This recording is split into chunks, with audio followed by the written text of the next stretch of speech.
measuring relative humidity using evaporative cooling.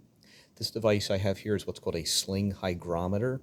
You'll notice that it has two alcohol-filled thermometers, one right here at the top and one right here at the bottom, and you'll notice that the bottom one is wrapped with a small piece of cloth. The top one is what's known as the dry bulb, the bottom one is what's known as the wet bulb. If I wet the bulb with just standard water, this bottom one here, and then take the device like this and literally just swing it around, we'll get sufficient evaporative cooling on that wet bulb, and that will lower the temperature. And by comparing the temperature of the dry bulb with the temperature of the wet bulb, and using a calibrated table, I can estimate what the relative humidity is, and that's just a measure of how much water vapor is in the air at a given temperature. So let's try it. Right now, let's zoom in and look at the temperatures. Okay, so there we are. Let's make sure the camera, there we go. Okay, so you notice the top bulb, the dry bulb, has a Celsius temperature of, it looks like 20, I'll estimate it to be just under 22 degrees Celsius. So let's say 21.5 degrees Celsius.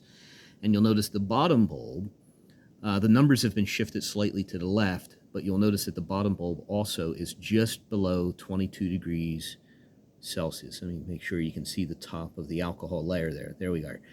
So 20, 21, just below 22. So we'll say 21.5 degrees Celsius for the bottom or wet bulb, and 21.5 degrees Celsius for the top or dry bulb. Okay, so they start off with the same temperature. I'll simply take a little container of water and wet the bulb. Let the wick absorb a little bit. And I'll simply come over here and sling it.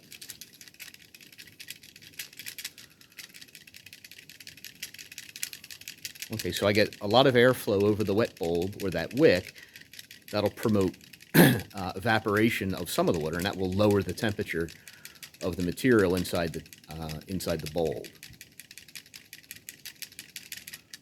Okay, so let's bring it back here, see if we see a temperature difference. Okay, so the top bulb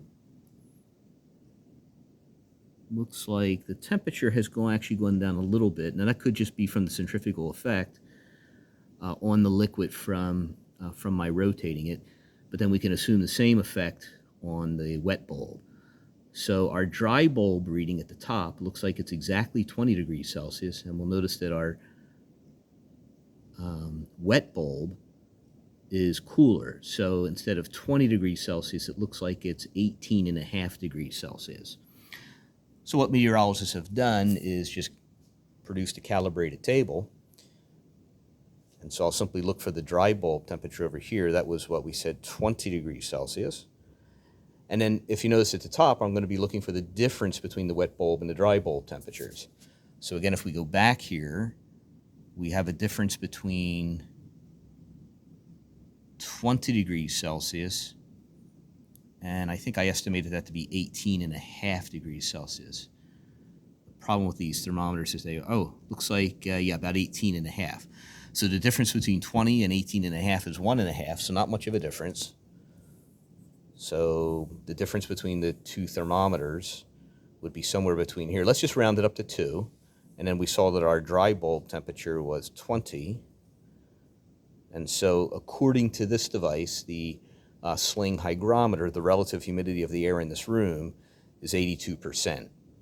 And one way of interpreting that is that the air at this temperature of 20 degrees Celsius is holding 82% of the total amount of water vapor that it could possibly hold before it becomes saturated, and then droplets would form to make either a cloud or a fog.